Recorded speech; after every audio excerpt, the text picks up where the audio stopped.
Well, we know that Republicans in the United States in 2023 are corrupt as hell.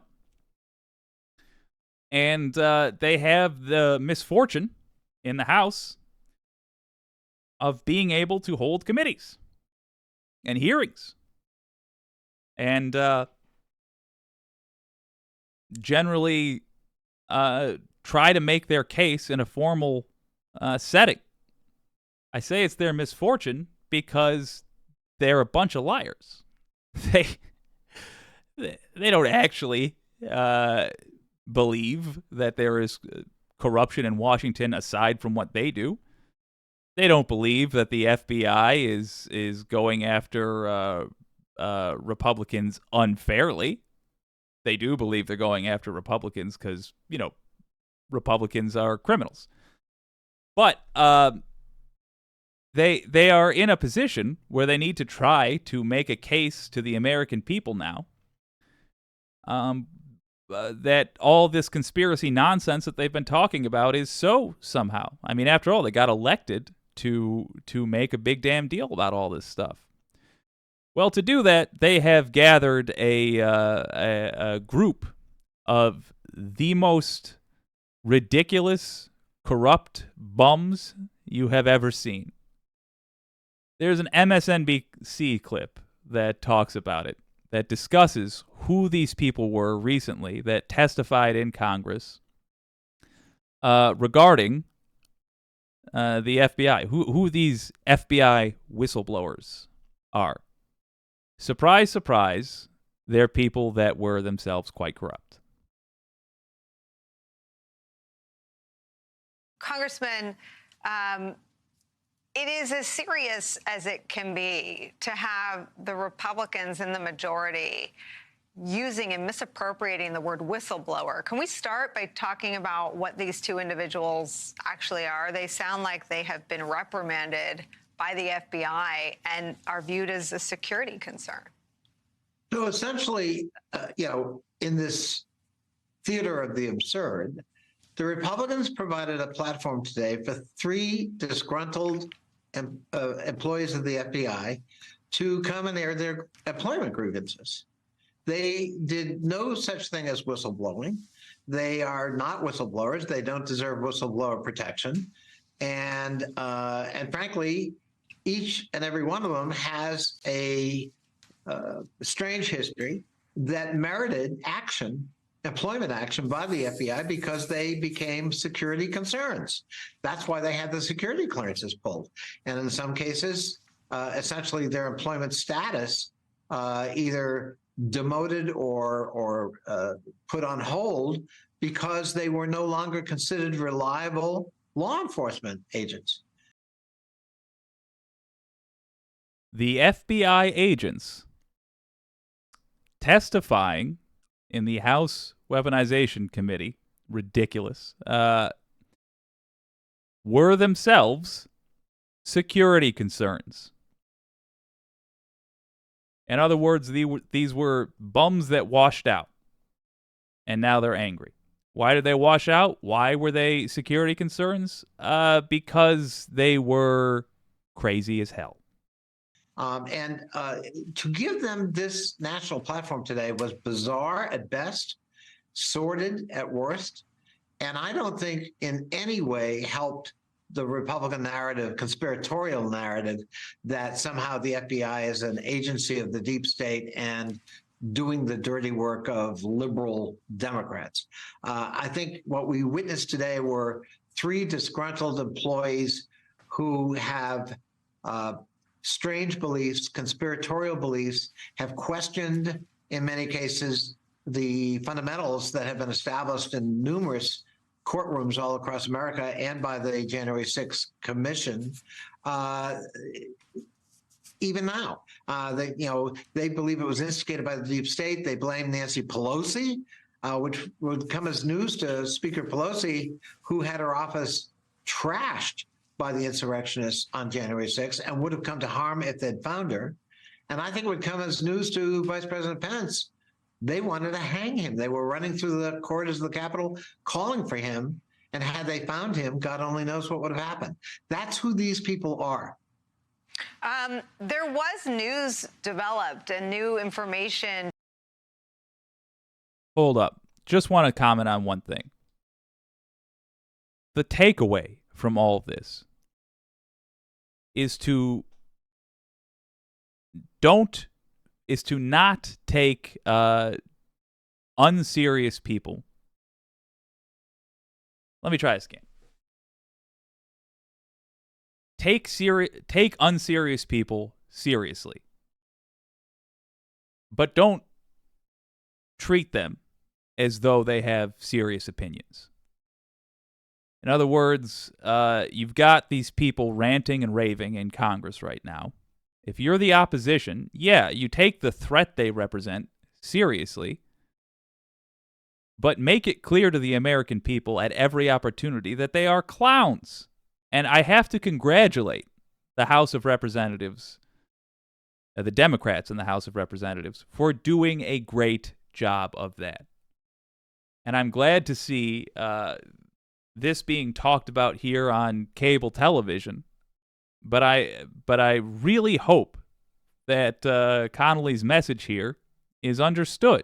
These people are clowns, and their opinions on these matters are worth just about nothing. Ridiculous. Developed by the Democrats on the committee. Let me show you Congressman Dan Goldman sussing out who's supporting, and I'm not going to call them whistleblowers, these disgruntled former FBI officials. It's Kash Patel. Spoiler alert. Mr. Friend, what about you? Do you know Kash Patel as well? Yes. And did you receive any money from Kash Patel? Yes, he gave me a donation last November. A donation? Yes. Are you a charitable organization?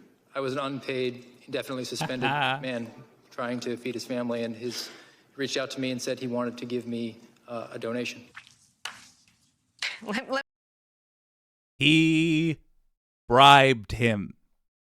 That is a bribe. Kash Patel gave me money, and now I have an opinion that Kash Patel would like.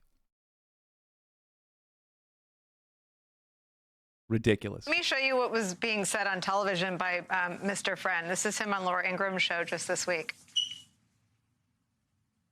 I think the FBI has now been exposed as no longer an objective force for good.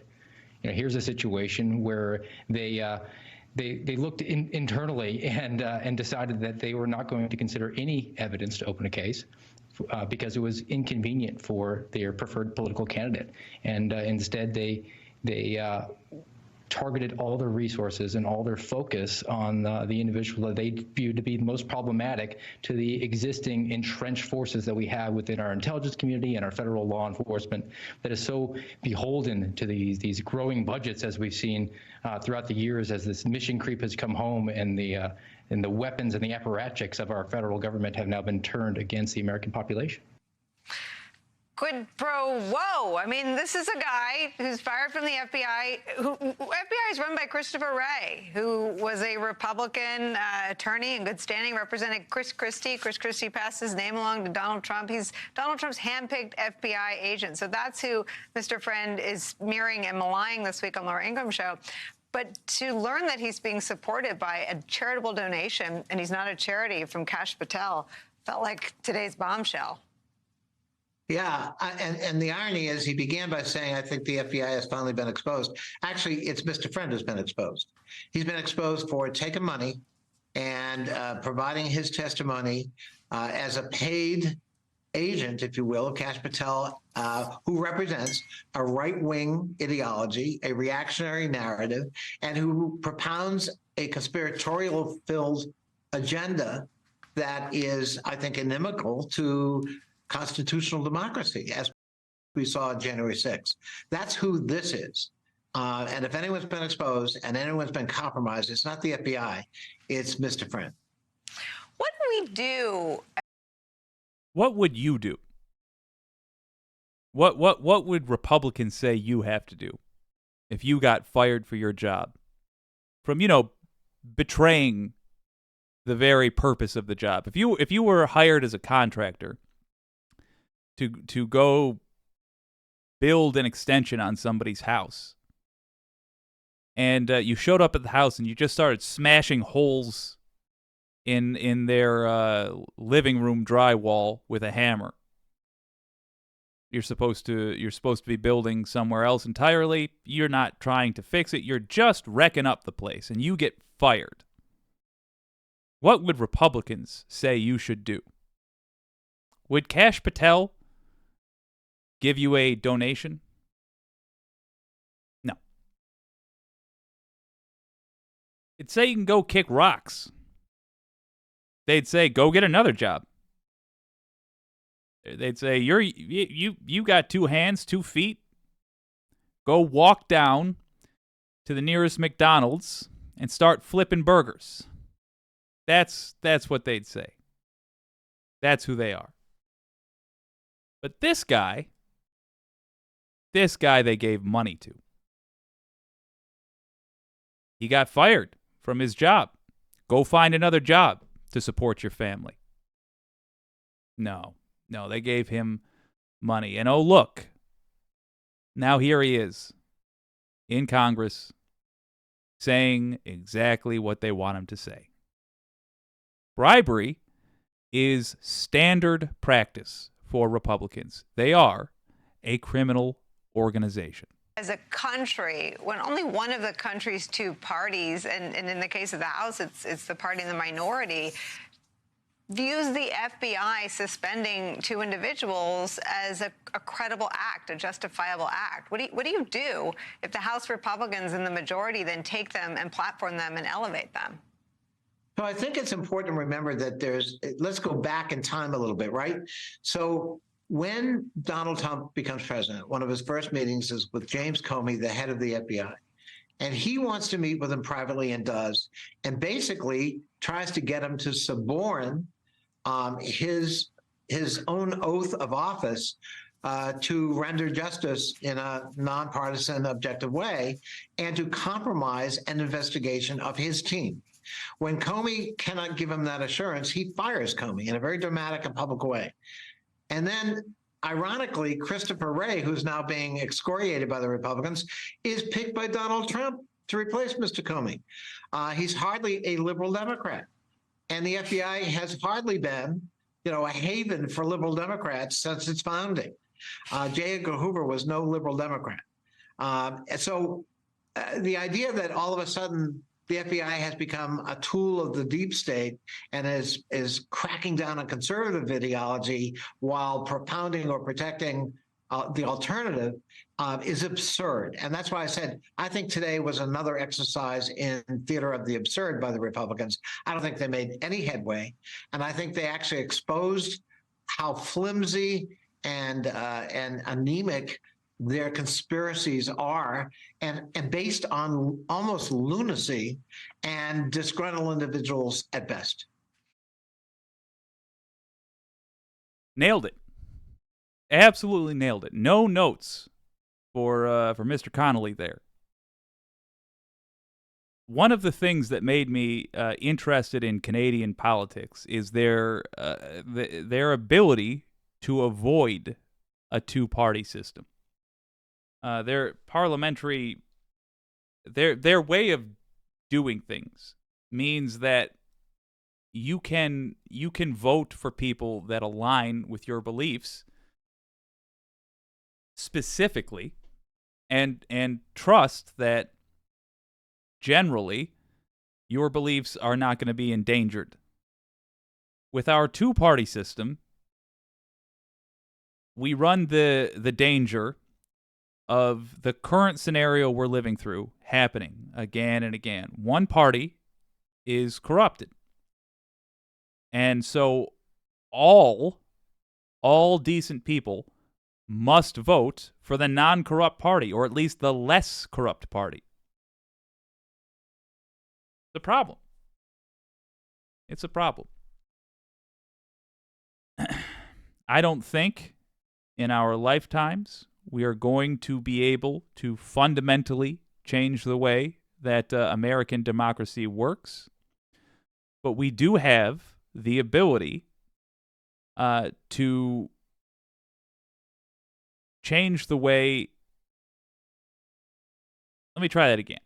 We're not going to be able to fundamentally change the way it's set up, but we do have the ability to change the way it actually functions by taking advantage of the primary system.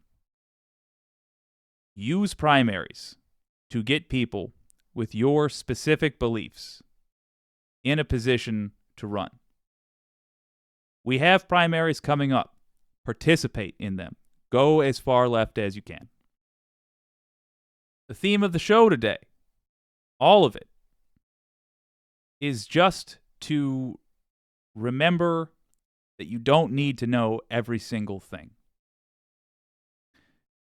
The kryptonite for people that genuinely care about the world is that they look for nuance. They're seriously approaching these matters. But we're up against people who are not seriously approaching these matters. We're up against people that throw elbows because they don't care if they're good at the sport. They just want to win. In fact, they don't even want to win. They just want to be called the winner. That means we have to be better than them, not only at playing fair, but also at playing dirty. We need to make them regret every single time that they break the rules. Kash Patel bribed this person. That is a bribe. Gave him money. In exchange, he got testimony. Contact the Department of Justice. Tell them you want him investigated as well. Add him to the list. But generally speaking, just remember that fact. Kash Patel bribed the FBI agent who claimed to be a whistleblower, wasn't a whistleblower, but nonetheless calls himself that, and testified in front of Congress. Play that clip. Show that to people you're trying to sway. You don't need 100,000 reasons to not want a specific corrupt person in power. Just one is fine.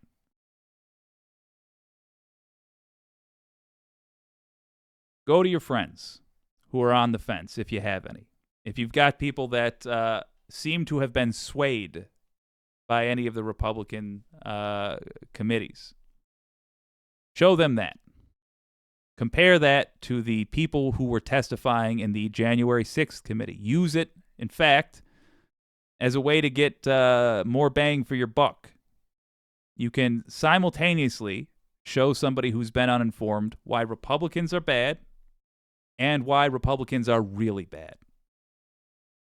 They bribed their person to come testify, their witness.